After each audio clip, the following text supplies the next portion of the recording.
Hello everyone, welcome to the very first episode of Powerful Theater History. I am your host Veronica Hawthorne, and today on my talk show I will be having random callers from all over the world contact me live to give them answers to a very important man in history. This man is named William Shakespeare, and I would like all of the viewers of my show to know what he did for the world with his amazing skills of literature. The toll-free number you can dial right now is 1-800-927-8840 if you would like your inquiries to be fulfilled.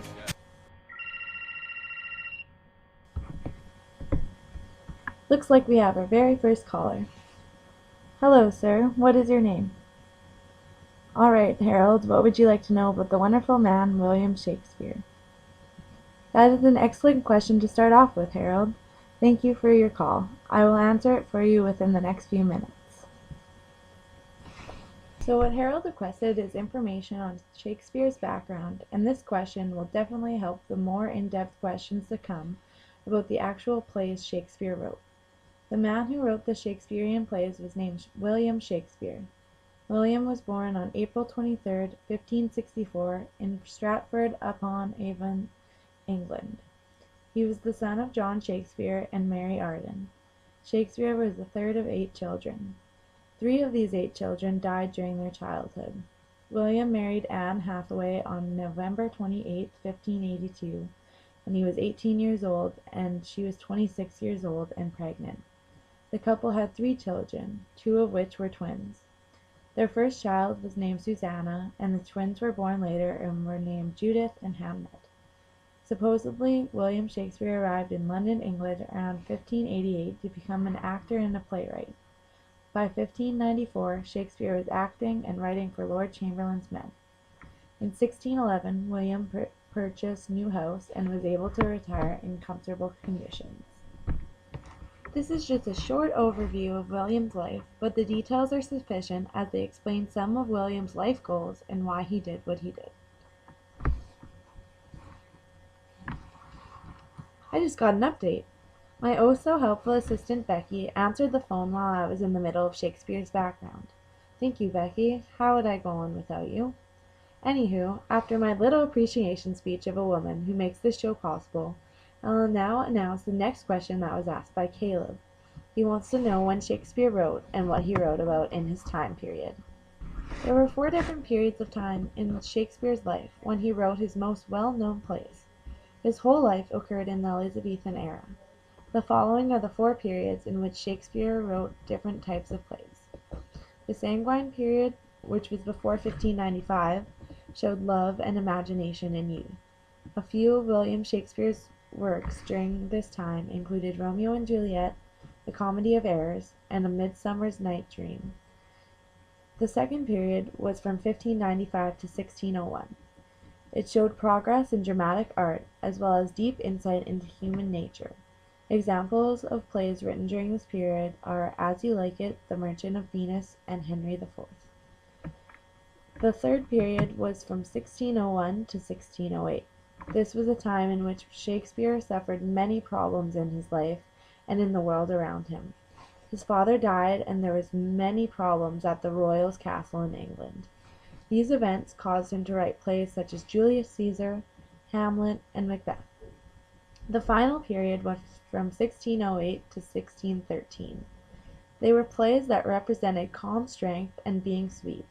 In 1608, William's mother died, which likely allowed him to reminisce on her kindness to him throughout his entire life, and construct plays like Cymbeline, The Winter's Tale, and The Tempest. I hope that answered your question, Caleb. Thank you for calling.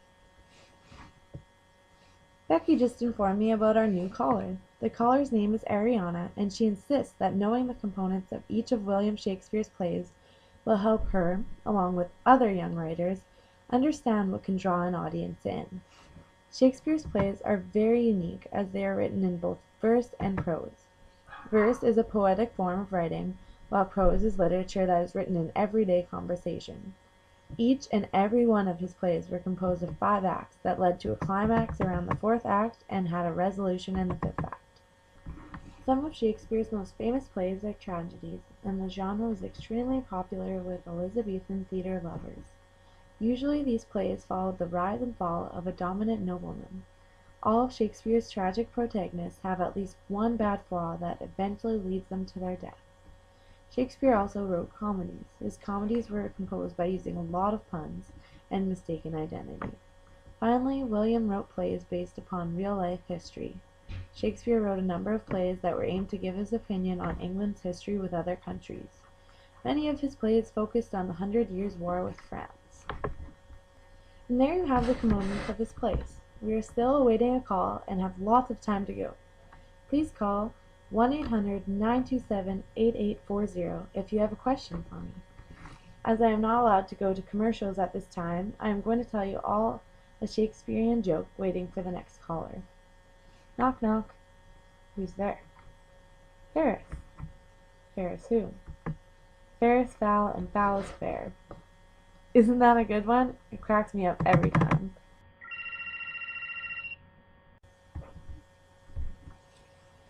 Hello there, who am I speaking to? Alright, Riley, what is your question? I would love to answer that for you, young lady. Thanks for calling.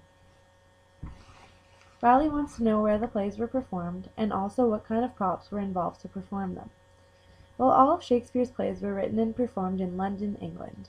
They were mainly performed in the Globe Theatre, but were also performed in private theatres, playhouses, and inn-yards.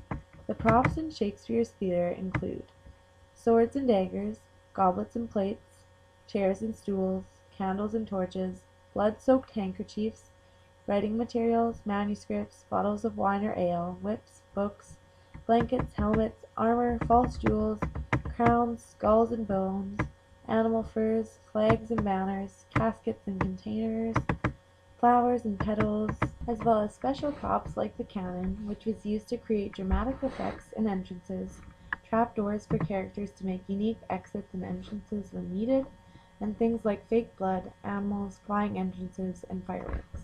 And that covers most of the efficient information that needed to be answered for that question. Becky just sent me a message saying that the last caller's name is Randy, and he is dying to know a couple examples of Shakespeare's plays and what they are about. In William Shakespeare's Romeo and Juliet, a long dispute between the Montague and Capulet families disrupts the city of Verona and causes tragic results for Romeo and Juliet.